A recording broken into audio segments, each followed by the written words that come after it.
الحمدللہ رب العالمین والعاقبۃ للمتقین والصلاة والسلام علی سید الانبیاء والمرسلین رب اشرح لی صدری ویسر لی امری واحلل عقدۃ من لسانی یفقہوا قولی۔ آج ہم سورۃ الفاتحہ کا تعارف پڑھیں گے۔ سورۃ الفاتحہ کی کل آیات 7 ہیں اور 1 رکوع ہے۔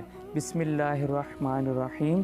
سورۃ فاتحہ اگرچہ قرآن حکیم کی مختصر صورتوں میں سے ہے، اس کی کل 7 آیات ہیں، لیکن یہ قرآن حکیم کی عظیم ترین صورت ہے۔ اس سورہ مبارکہ کو ام القرآن بھی کہا گیا ہے اور اساس القرآن بھی، یعنی یہ پورے قرآن کے لیے جڑ، بنیاد اور اساس کی حیثیت رکھتی ہے۔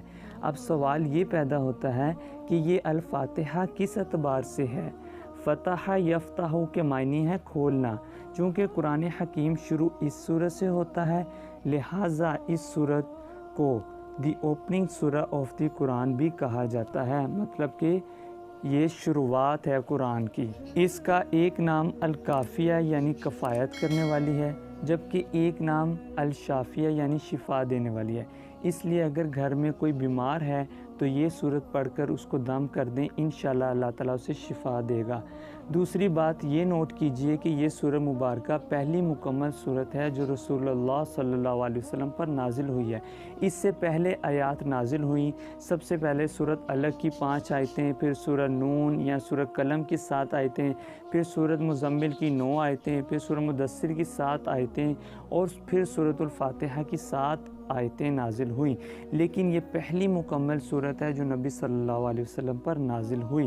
جیسا کہ اللہ تعالیٰ قرآن مجید میں سورۃ الحجر میں فرماتا ہے وَلَقَدْ آتَيْنَاكَ سَبْعًا مِّنَ الْمَثَانِي وَالْقُرْآنِ الْعَظِيمِ، ہم نے اے نبی صلی اللہ علیہ وسلم آپ کو 7 ایسی آیات عطا کی ہیں جو بار بار پڑھی جاتی ہیں اور عظمت والا قرآن۔ سورۃ فاتحہ کی 7 آیتیں دہرا کر پڑھی جاتی ہیں، نماز کی ہر رکعت میں پڑھی جاتی ہیں، اور یہ سورہ مبارکہ خود اپنی جگہ پر ایک قرآن عظیم ہے۔ جیسا کہ صحیح بخاری میں روایت ہے کہ رسول اللہ صلی اللہ علیہ وسلم نے فرمایا سورۃ فاتحہ ہی 7 مثانی اور قرآن عظیم ہے جو مجھے عطا ہوئی ہے۔ اگلا ہے نماز کا جزو لازم۔ اس سورہ مبارکہ کا اسلوب کیا ہے؟ یہ بہت اہم اور سمجھنے کی بات ہے۔